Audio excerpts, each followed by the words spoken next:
hammer and I took off everything that wasn't the Venus of Milo from the block of marble. So the process of writing is absolutely the same. You just take some words, letters, black letters on the white phone, depending on what your what is your editor in your computer, and then you take the wrong words off. You just delete the wrong words. Of course, it is hard operation, because they are your words.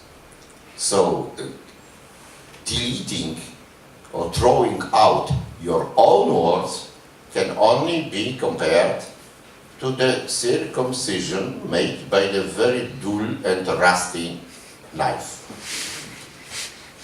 But you must do it, because what is left on the block of marble, it's not good for your novel. You must throw it away. It's as simple as that. And the rest, of course, is talent. If you don't have talent, if you don't see the news cruising over you, so please do something more creative, like repairing the cars or being journalists. Okay, gentlemen, ladies, please. Yes. Because, well, my plane is already rolling. I was wondering, did you design the character of Geralt on yourself, based on yourself? Did you base the most basic characteristics of Geralt? Well, sorry. I told you before, I do not see anything writing. Well, I see only letters. I understand, but you had to figure out what he would be like, right? Why? No? Why? Well, what's the problem? I write letters. You read letters. Yes? Yeah. Now, so what's the problem? Who wants to see anything? So you had no plans before starting to write? Of course, I have plans. It is the same as telling the joke. If I start telling the joke, there comes an old lady to the doctor, yes? And with a big screw in her ass. And the doctor says, what happened to you? And I've been screwed. So, when I begin the joke, the old lady comes to the doctor. I must know what the doctor will ask, what the lady will answer, and what's funny, and what's funny in it. So I must to do it. But your question was, if I see it? No. You see it. The book is a, well, tell me, show me the book. Show me some book, yes? What do you see here? See here? It's letters. Letters. I wrote these letters. Where are the pictures? Maybe here, on the cover. But I don't see pictures writing. So you mean you... Do you see it reading? Yeah. I do not. I read letters, only letters. I'm not visual. So you mean that you know what the story will be, but the characters write themselves while you write the story? Oh, well, sure, absolutely. Absolutely. I am aware of the fact that you can depict the problem like this.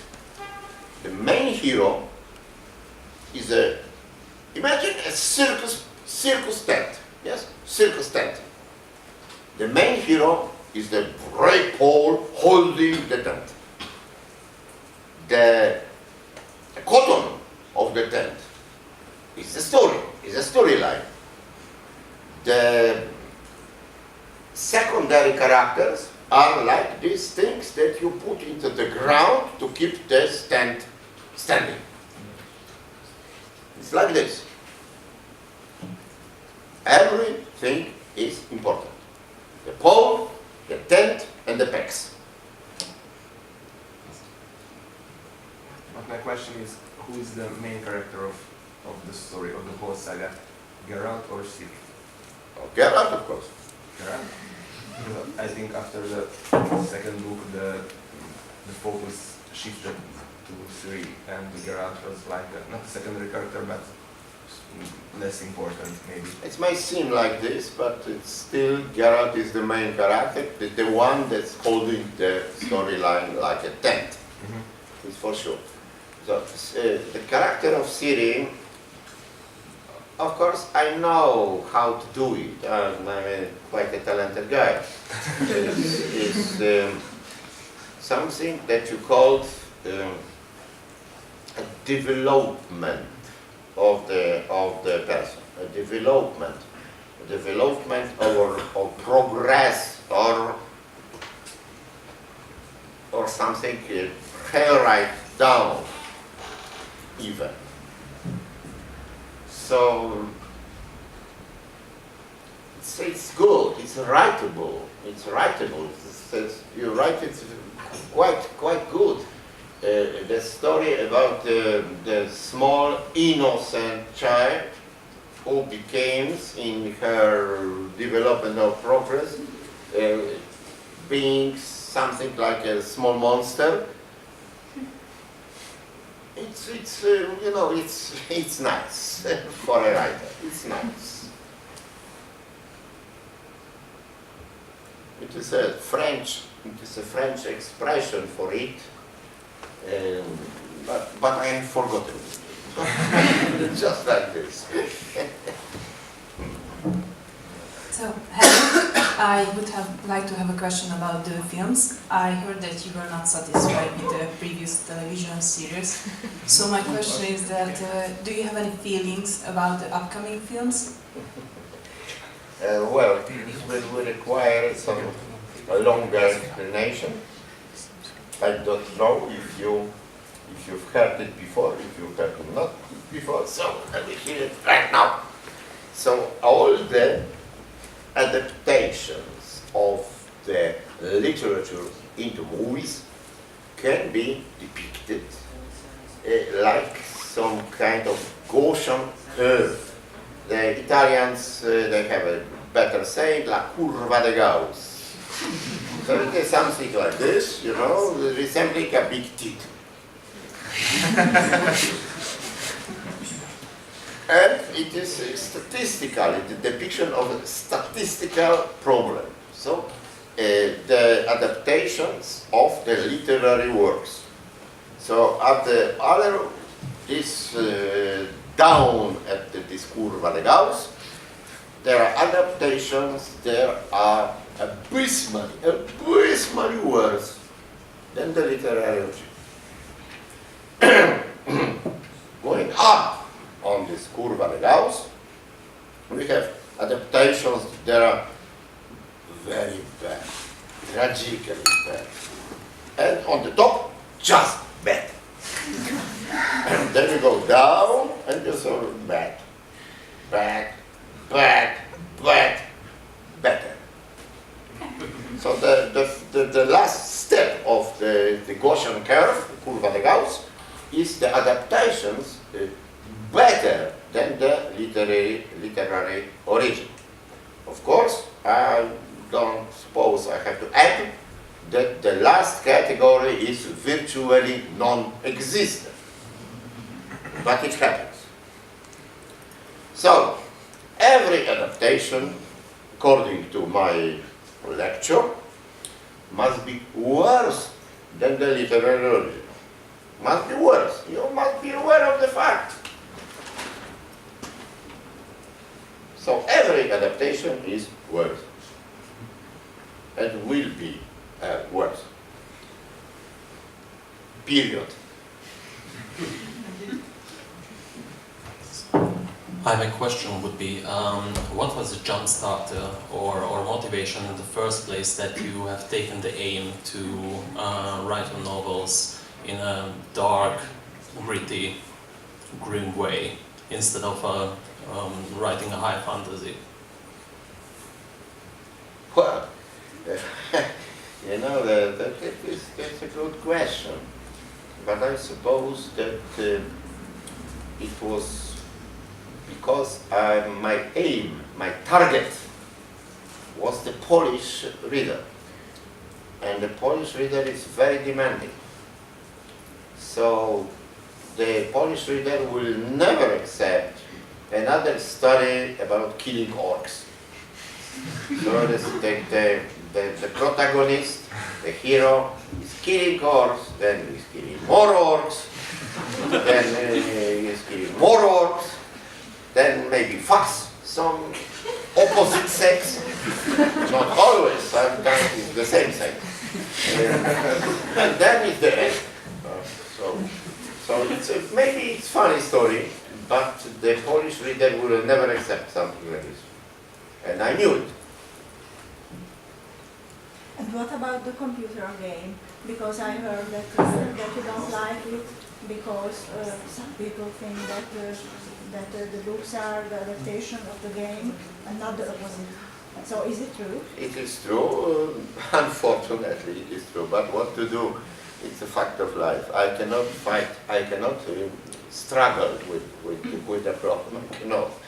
But what to say about the computer game? I have nothing against the computer game. I never play any computer games, and I never will, because I have better ideas about spending my free time. What I can say to you about computer games is like an anecdote or a joke about an American actor.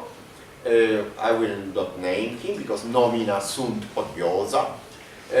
But he was asked by some critic or by some public about how do you judge your last role in the movie? And the actor said, well, you cannot say much about my role, but the house that I built for the money I got from the house is good. Where would you live in your own world? Live there? What? Where would you live in your own world? No, once again, I cannot follow you. Where would you live in your own world? In the country? If the universe would be a real universe, Yes. would you Yeah. Where would you live? In which country? In which country? And why? No, I don't know. Sorry. After reading my books, you consider me, knowing me so good that you ask me where I would live. It's not your fucking problem, it's my problem.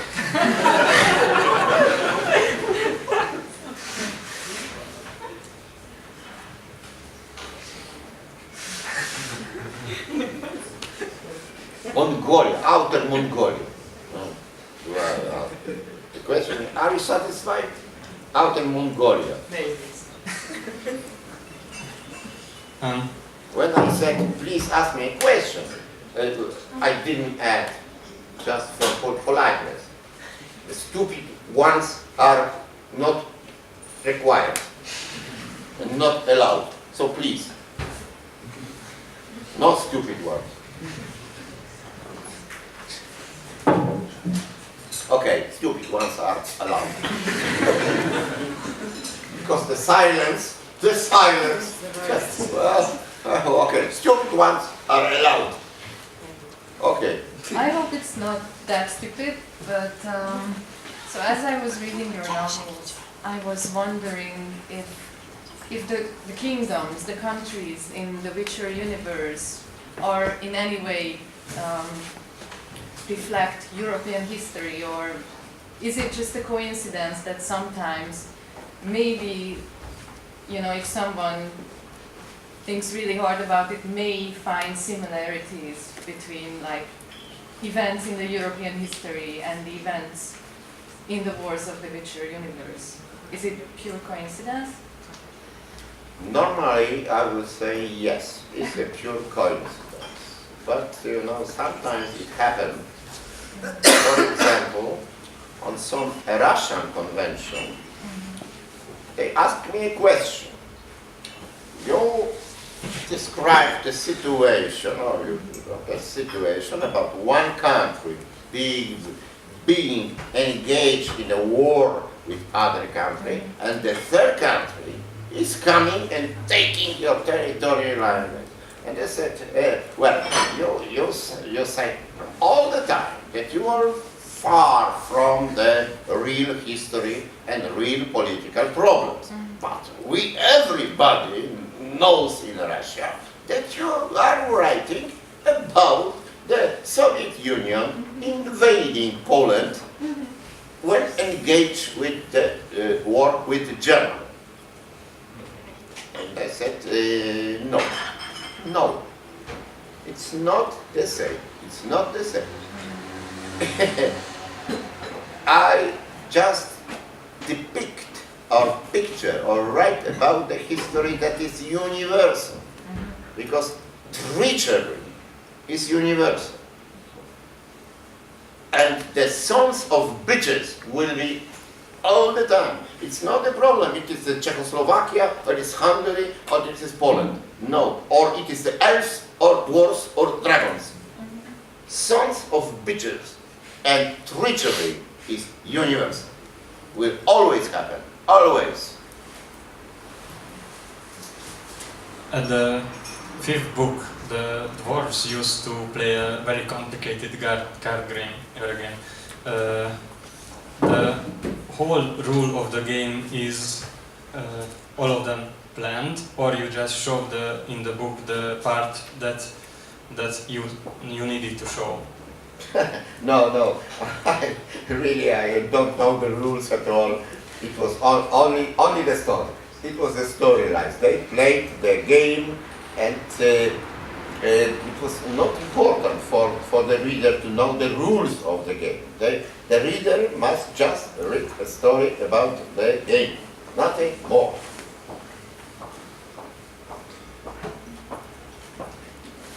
Következő kérdés?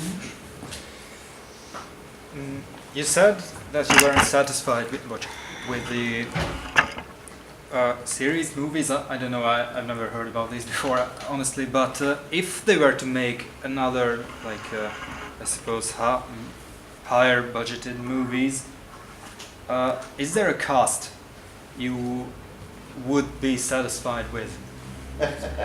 So, you suppose you just suspect me that I'm an idiot. So whenever somebody comes with a big bag of money and says, this is yours if you allow me to adapt your books into something, do you suspect me an idiot to deny or decline the offer? I didn't mean that. Am I looking stupid? I didn't mean that. I mean they would be able to hire like any actors to play the parts. Fuck them.